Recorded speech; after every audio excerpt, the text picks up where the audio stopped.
Selamat pagi. Assalamualaikum warahmatullahi wabarakatuh. Perkenalkan, nama saya Muhammad Fajar Sidik dari kelas 2 Imam 04 dengan NPM 01820481. Di sini saya akan meringkas beberapa rangkuman materi 1 sampai 10 dalam mata kuliah Human Relation. Human Relation. Definisi human relation merupakan suatu hubungan antara manusia yang dipengaruhi oleh banyak faktor lain dan membantu dalam pencapaian suatu tujuan. Menurut Stan Kosen, human relation adalah perilaku manusia dan antara hubungannya dalam organisasi dengan tujuan menggabungkan kebutuhan-kebutuhan dan sasaran-sasaran pribadi dengan kebutuhan-kebutuhan dan sasaran-sasaran organisasi secara menyeluruh.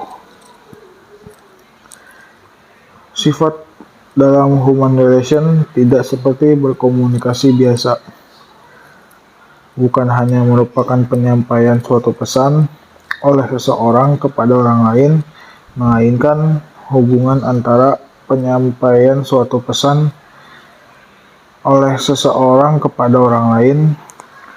Orang-orang yang berkomunikasi mengandung unsur-unsur kejiwaan yang amat mendalam. Tujuan dari human relation adalah menciptakan rasa saling pengertian, baik untuk mewujudkan keseluruhan unsur-unsur tujuan, mengembangkan hubungan yang posesif antara suatu individu dengan organisasi, dan menjadikan landasan bahwa setiap hubungan yang diciptakan adalah atas dasar saling menghargai, sebab manusia memiliki martabat dan harga diri. Definisi human relation itu ada manfaat. Manfaat yang mempelajari human relation adalah menjadi individu yang kuat dan tidak sombong.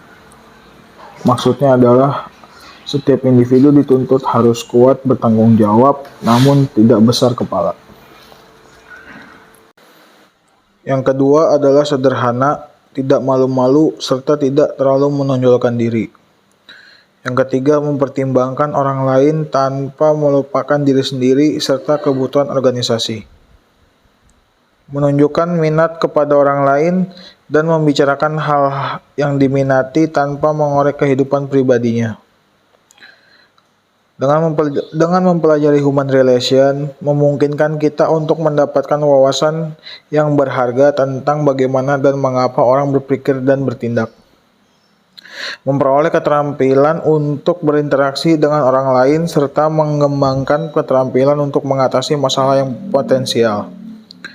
Membantu membangun hubungan yang positif dan mengatasi masalah pribadi, dan juga mengembangkan strategi peningkatan karir dan pribadi serta kompetensional.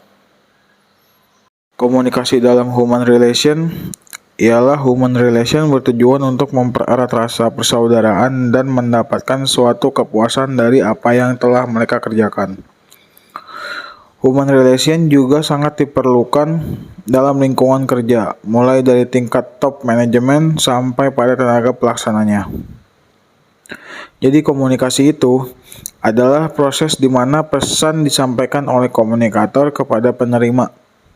Pesan itu dapat berupa hasil pemikiran atau perasaan yang dimaksudkan untuk mengubah pengetahuan, sikap, atau tingkah laku si penerima pesan.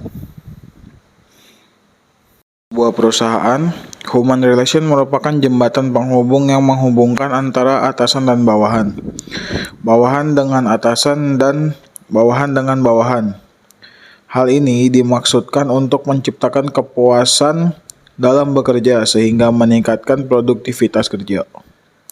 Komunikasi penting bagi manusia sebab tanpa komunikasi tidak akan terjadi interaksi dan tidak ada saling tukar pengetahuan dan pengalaman.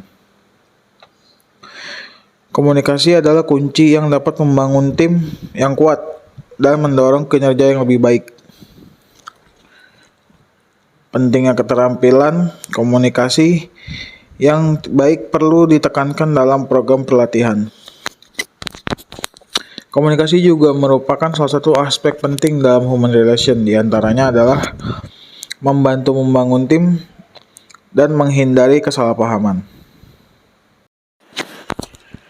Communication style and self-esteem. Gaya komunikasi merupakan jendela untuk memahami bagaimana dunia memandang seseorang sepenuhnya sebagai suatu kepribadian unik. Hal ini mempengaruhi hubungan seseorang baik dalam karir dan kesejahteraan emosional. Cara atau gaya komunikasi terkadang menjadi lebih penting dari konten komunikasi tersebut.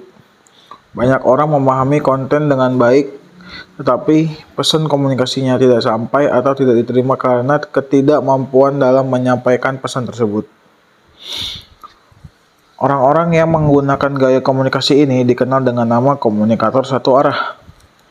Para komunikator satu arah ini tidak khawatir dengan adanya pandangan negatif dari orang lain, tapi justru berusaha menggunakan kewenangan dan kekuasaannya untuk memaksa orang lain mematuhi pandangannya. Karakter dan komunikasi. Karakter orang terbuka atau yang biasa disebut ekstrovert. Orang dengan yang karakter ini lebih suka mengarahkan energi dan perhatian terhadap dunia luar. Orang ekstrovert cenderung lebih mudah dipengaruhi oleh sekelilingnya dibandingkan dengan kondisi sendiri. Minatnya terhadap situasi sosial ialah sangat kuat, suka bergaul, ramah, cepat menyesuaikan diri, dapat menjalin hubungan dengan baik dengan orang lain, walaupun ada masalah lebih suka bertindak dulu, berpikir belakangan. Berbeda dengan karakter orang tertutup atau introvert. Orang introvert memiliki pemahaman baik terhadap dunia dalam diri mereka, fantasi, mimpi, dan persepsi yang bersifat individu. Orientasinya juga subjektif. Orang-orang ini akan menerima dengan selektif dunia luar. Karakter mereka pun cenderung menarik diri dari lingkungan, lemah dalam penyesuaian sosial, dan lebih suka kegiatan dalam rumah. Selanjutnya kita masuk ke self-esteem. Self-esteem menyebutkan bahwa harga diri sudah terbentuk pada masa kekanak-kanakan, sehingga seorang anak sangat perlu mendapatkan rasa penghargaan dari orang tuanya. Proses selanjutnya, harga diri dibentuk melalui perlakuan yang diterima individu dari orang lingkungannya, seperti dimanja dan diperhatikan orang tua dan orang lain. Dengan demikian, harga diri bukan merupakan faktor yang bersifat bawaan, melainkan faktor yang dapat dipelajari dan terbentuknya sepanjang pengalaman individu.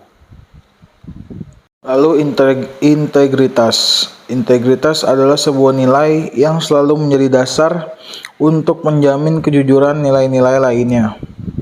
Bila integritas pribadi lemah atau bocor dalam karakter pribadi, maka dapat dipastikan nilai-nilai seperti kejujuran, keterbukaan, tanggung jawab, ketekunan, kerajinan, keberanian, keterusterangan, kepercayaan, kesetiaan, kearifan, dan profesionalisme pasti tidak akan berfungsi seperti seharusnya.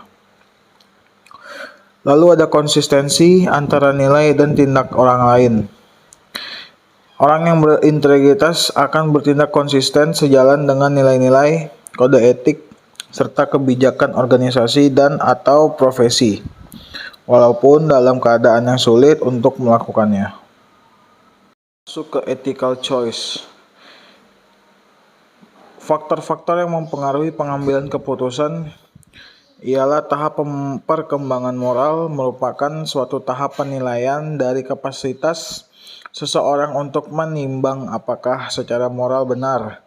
Semakin tinggi perkembangan moral berarti semakin kurang ketergantungannya pada pengaruh-pengaruh luar, sehingga ia akan makin cenderung berperilaku etis.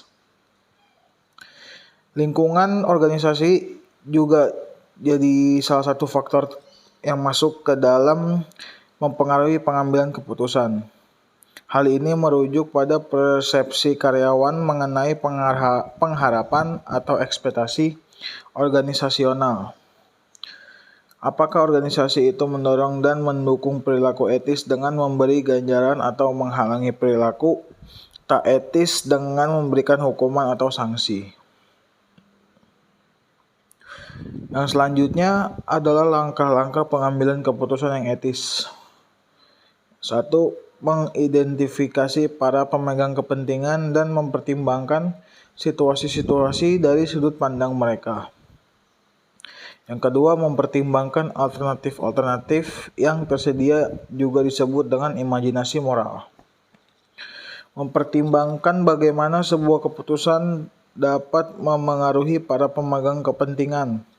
Membandingkan dan mempertimbangkan alternatif-alternatif berdasarkan membuat keputusan, memantau hasil, konsekuensi, kewajiban, hak dan prinsip, serta dampak bagi integritas dan karakter pribadi. Selanjutnya masuk ke ciri-ciri sikap. Sikap tidak dibawa orang sejak lahir, tetapi dibentuk atau dipelajari sepanjang perkembangan orang itu dalam hubungannya dengan objek. Sikap dapat berubah-ubah. Karena itu, sikap dapat dipelajari orang atau sebaliknya. Sikap juga dapat berubah-ubah pada seseorang jika terdapat keadaan-keadaan dan cara-cara tertentu mempermudah berubahnya sikap pada orang tersebut. Sikap tidak dapat berdiri sendiri, tapi senantiasa mengandung relasi tertentu dengan suatu objek. Sikap juga mempunyai segi-segi motivasi dan segi-segi perasaan. Sifat inilah yang membedakan sikap dengan kecakapan atau pengetahuan yang dimiliki orang. Fungsi sikap ialah penyesuaian, yang berarti sikap berusaha untuk memaksimalkan hal-hal yang diinginkan dan meminimalkan hal-hal yang tidak diinginkan. Fungsi pertahanan ego yang akan melindungi dari pahitnya kenyataan, maksudnya sikap yang dapat merefleksikan problem kepribadian yang tidak terselesaikan. Fungsi ekspresi nilai berarti sikap membantu ekspresi positif nilai-nilai dasar seseorang, memamerkan citra dirinya dan aktualisasi dirinya. Fungsi pengetahuan berarti sikap sebagai suatu skema, yaitu suatu cara strukturisasi agar dunia di sekitar tampak logis dan masuk akal. Sikap digunakan untuk evaluasi terhadap fenomena luar yang ada dan mengorganisasikan. Terakhir dan paling inti ialah membantu orang lain merubah sikap mereka. Jika Anda ingin mengubah sikap seseorang, kenali perilaku yang mewakili sikap buruk tersebut dan ubah kondisi yang mendahului perilaku serta pertimbangkan situasi yang ada, seperti kondisi di bawah ini. Seorang karyawan baru di toko retail mengalami masalah dalam menyesuaikan diri dengan pekerjaannya. Manajer membutuhkannya di bagian penjualan secepat mungkin. Jadi dia terburu-buru melalui prosedur pelatihan kerja tanpa meluangkan waktu untuk menjawab pertanyaannya. Sekarang dia menemukan ada banyak pertanyaan pelanggan yang tidak bisa ia jawab, dan dia kesulitan mengoperasikan mesin kasir yang terkomputerisasi. Dia ingin berhenti, dan sikap negatifnya memengaruhi kinerja pekerjaannya dan cara dia menangani pelanggannya. Sekian presentasi dari saya, kurang lebihnya mohon maaf. Assalamualaikum warahmatullahi wabarakatuh.